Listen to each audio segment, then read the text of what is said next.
Good morning, my name is Joseph LIHOU. Welcome to The Sound Machine. The programme was essentially inspired by the musical heritage of London and the site, as well as my own life spent living in London and enjoying the grassroots music venues throughout the city. The Sound Machine is an investigation into the spatial solidification of music. Each section of the proposal is designed to provide a tacitly sonic experience based on musical concepts and notation. Site analysis. The Christchurch Greyfriars site is a ruined Christopher Wren church in the heart of London and the Cultural Mile. The site is full of spatial experiences, materials and textures. As you walk through it, you really get a sense of the historical narrative of the space. Historically, the site's undergone massive transformation, from a humble original church constructed by immigrant Italian friars to a Christopher Wren church after the Great Fire of London destroyed that, and then the Luftwaffe almost destroying the entire thing in 1945 on Christmas Eve. The first piece of site analysis I conducted was a movement path site analysis. Giving a sense of how the site was used was really important to decide entrances, exits, key vistas of the proposal. I then carried out acoustic analysis of the site, which inspired me to investigate acoustics throughout the proposal. The programme. Grassroots music venues are an essential piece of the heritage of our city. Christchurch Greyfriars was actually famous as an experimental Baroque music venue, and it saddens me that all these experimental music venues in London, almost 40%, have closed down in the last 2 decades. This is such an underestimated loss of culture and community. London is a city of many languages, but music really is the only language that transcends all cultural barriers.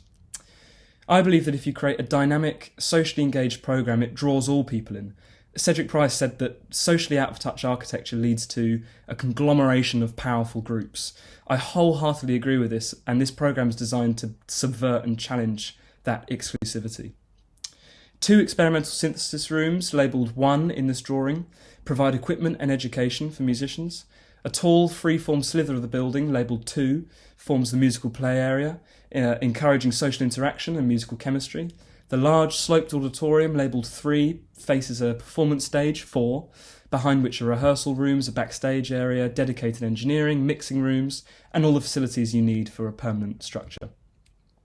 I imagine myself, because I love to create music, as a patron of this venue, I'd be the first person through this door if it was created. So shown here is a triptych journey of a young musician from bedroom, armed with a few instruments, to the sound machine to be educated and to learn and grow and meet people, and then to move on to a gig and have some sort of venue, so helping the venue and the musician. The backbone of the proposal is the users. The user acts as a piece of this instrument. It's a spatial synthesizer, so you plug into these different spaces and activities, harmonise with each other and the architecture, and create the sound machine yourself. Each user has their own needs catered for, to create a human-centric programme. So musicians, performers, audience members, experimental artists are free to wander and engage with all the areas in the sound machine, but there are specific areas dedicated to the needs that are needed most by the user groups. Spatial concept. Throughout the year I've created dozens of maquettes and spaces, all with a certain conceptual thread that's held them together. This is a conceptual thread of geometry, scale, solidification, which came through the studio brief. I investigated ice to begin with, water becoming ice, solidifying. So I decided to solidify sound due to the musical heritage. So I learnt JavaScript coding and coded an audio-visual program that took millisecond snapshots of a certain song, which was Allegri, a choral song that would have been sung in Christchurch, to create a sort of acoustic ghost, a last breath of the church after it was destroyed. Here are 3 variations of that song as acoustic visual code. It really is like a direct representation of what sound looks like. Then to 3-dimensionally extrapolate these visuals, I used some of my tailoring experience to sew and craft these patterns for felt maquettes that would go on to make the architectural language of the final proposal. So here's the journey. Acoustic, audio-visual, 2-dimensional drawing, 3-dimensional maquette, concrete solidification into this 2-point perspective rendered drawing of the sound machine without the roof.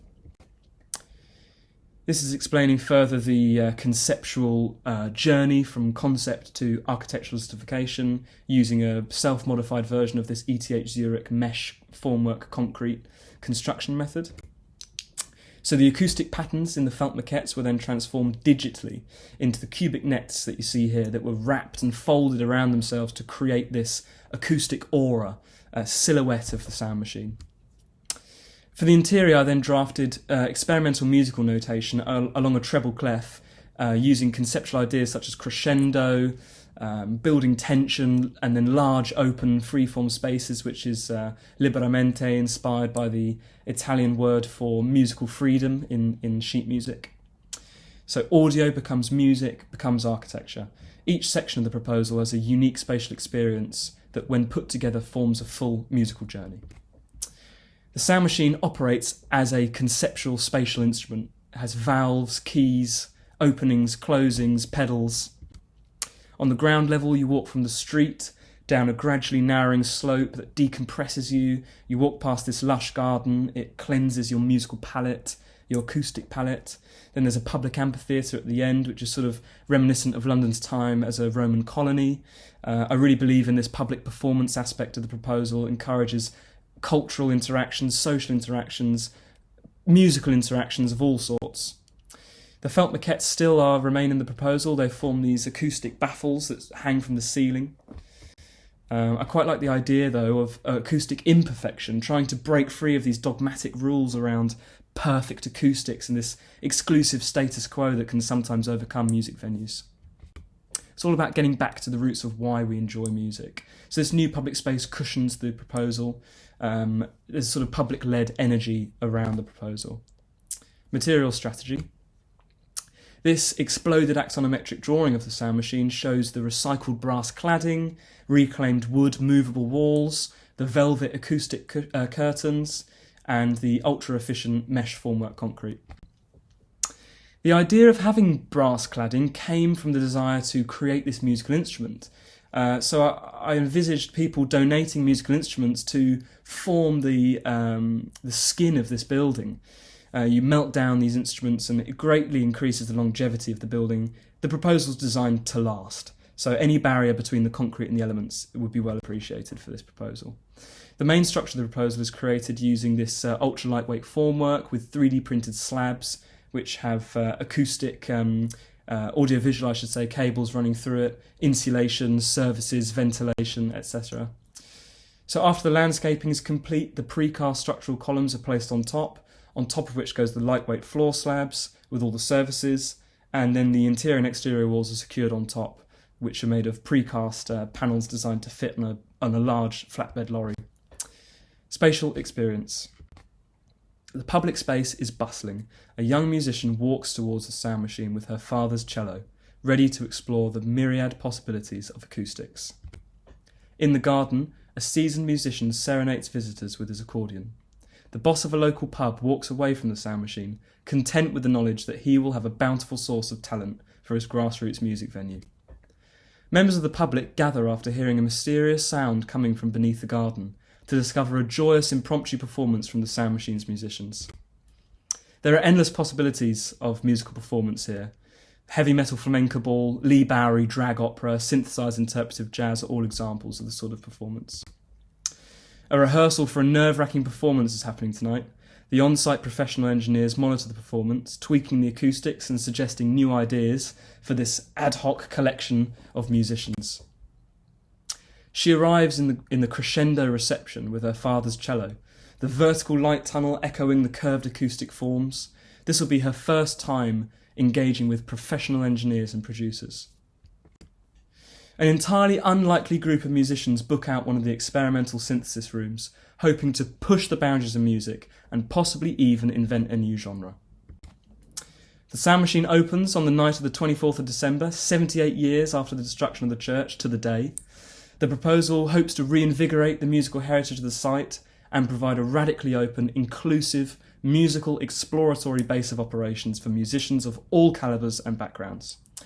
I want it to act as a central hub for providing talent to grassroots music venues instead of competing with grassroots music venues, so helping them stay in business and continue this musical cultural legacy of the city. In terms of ventilation strategy, cool air enters from the windows and from the slabs, which is actually how churches are cooled, through the ground slab, through grates. Fire escape strategy involves IMIS suppressant system, fire extinguishers, emergency congregation point. There's a wheelchair ramp, 5-degree wheelchair ramp, 1 metre wide gender neutral toilets for accessibility, medical attention point at the reception. The building itself is really designed with sustainability in mind. The brass cladding is 100% recycled and can last for decades. The mesh formwork process cuts down on concrete use by about 80%.